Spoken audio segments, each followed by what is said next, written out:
नई किराएदारनी। एक काम करना नहीं आता तुम्हें? सारे घर में धूल हो रही है, कभी सफाई भी कर लिया करो। यहाँ पूरा दिन लगकर दोनों बाप बेटे का काम करो, साथ में ताने भी सुनो। जब मैं बोलती हूँ कि ऊपर वाले पोर्शन में किराएदार रख लो, अरे सफाई भी रहेगी, पैसे भी आएंगे, तब तो किसी को मेरी बात सुननी नहीं होती। हो गया टैप रिकॉर्डर शुरू। ये कहते हुए राज घर से बाहर निकल जाता है, जिसके बाद शिविन अपने कमरे से निकलकर नेहा के पास आता है। क्या यार मम्मी, कितनी बार बोला है टाइम से उठा दिया करो, हो गया ना मैं कॉलेज के लिए लेट। दुनिया की सारे गधे घोड़े बेच कर तो तू सोता है, पता भी चलता है तुझे कि मैं कितनी बार उठाने आती हूँ। बस दोनों बाप बेटों को घर से निकलते हुए लेट होने की फिक्र है, वापस आते हुए कितना भी लेट हो जाए कोई फिक्र नहीं। ओहो मम्मी, ओवर एक्टिंग मत किया करो। माँ की बातें अब ओवर एक्टिंग ही तो लगेगी ना, मेरी तो कोई फीलिंग्स ही नहीं है। क्या करूं, मर जाऊं क्या मैं? ओफो मम्मी, जा रहा हूँ मैं, बाय। शिविन चला जाता है और नेहा बेचारी किलस्ती अपने घर के कामों में लग जाती है। इसी तरह चलती है नेहा की जिंदगी, जिसमें उसके ज्यादा बोलने वाली आदत की वजह से उसका पति और बेटा उसकी फीलिंग्स की कदर किए बिना हमेशा उससे दूर भागते रहते हैं। पूरा दिन घर में अकेले रहो और जब पति या बेटे से बात करने जाओ तो उनके नखरे अलग। अब मुझे ही कोई अच्छा किराएदार ढूंढना पड़ेगा। इसी के साथ नेहा किराएदार की खोज शुरू कर देती है, जिसके कुछ महीनों बाद दूसरे शहर से यहाँ पढ़ने के लिए आई निम्मी घर ढूंढते हुए नेहा के पास आती है और वो उसे किराए पर रख लेती है। अगली सुबह हमेशा की तरह राज और शिविन अपनी जल्दी में होते हैं कि निम्मी वहाँ आ जाती है। दीदी, थोड़ी चीनी मिलेगी, वो कल ना राशन लाने का समय ही नहीं मिला। निम्मी को देखते ही दोनों बाप बेटे की जल्दी वहीं खत्म हो जाती है और वो निम्मी को इम्प्रेस करने की रेस में भागने लगते हैं। अरे मम्मी को क्यों परेशान करना, मैं हूँ ना। अरे तूने आज तक अभी किचन की शक्ल भी देखी है? रुको मैं लेकर आता हूँ। चीनी का डिब्बा कौन सा है और कहाँ रखा है वो तो पता नहीं है दोनों को, फिर चीनी के अपने मुंह से निकलने जा रहे हो किचन में। अरे मैं तो बस तुम्हारी मदद करने के लिए बोल रहा था। है क्या मदद? और वो भी तुम करोगे? सच में? अरे कोई तो सच बताओ, सुबह सुबह दोनों बाप बेटे कोई सूखा नशा करके तो नहीं आ गए ना?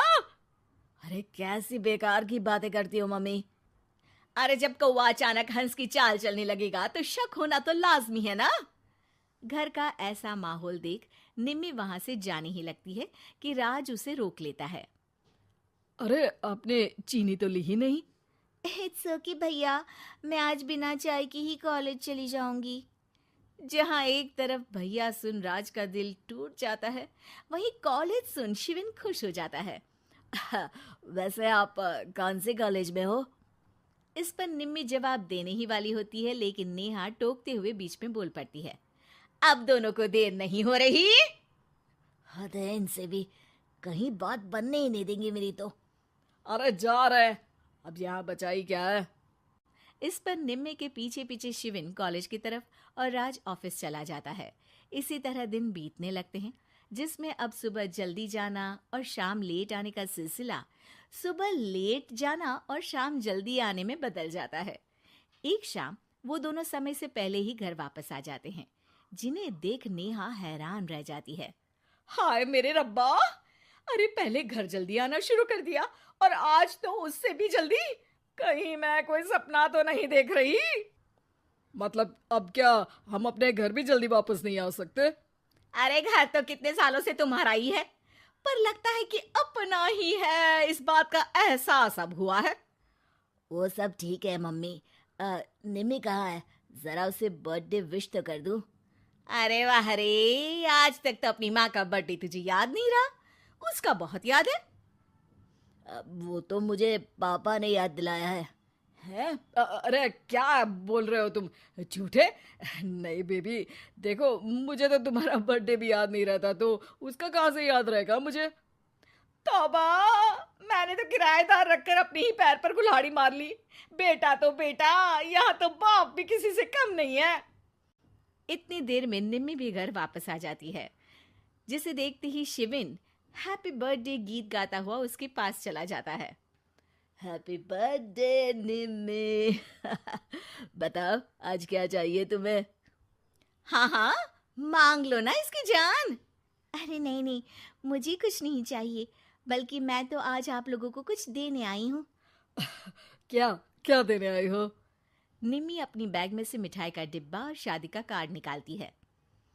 ये मेरी शादी का कार्ड और मिठाई। आप सबको मेरी शादी में जरूर आना है और इसी खुशी में मिठाई खाइए। निम्मी की बात सुनकर जहाँ शिविन और राज शॉक में आ जाते हैं, वहीं नेहा हंसने लगती है। दिल के अरमां आंसुओं में बह गए। नेहा की बात से कंफ्यूज्ड निम्मी उससे इसकी वजह पूछती है, जिस पर नेहा अपने पति और बेटे की सारी करामातें उसे बताती है। आई कांट बिलीव, आपको मैंने भैया बोला, और शिविन तुम्हें तो मैं हमेशा छोटे भाई की तरह समझती हूँ, लेकिन कहते हैं ना, man will be always man. लेकिन आज से ये विमेन सेम नहीं रहेगी इनके लिए। फिर क्या, बाप बेटे आगे आगे और नेहा झाड़ू लेकर उनके पीछे पीछे।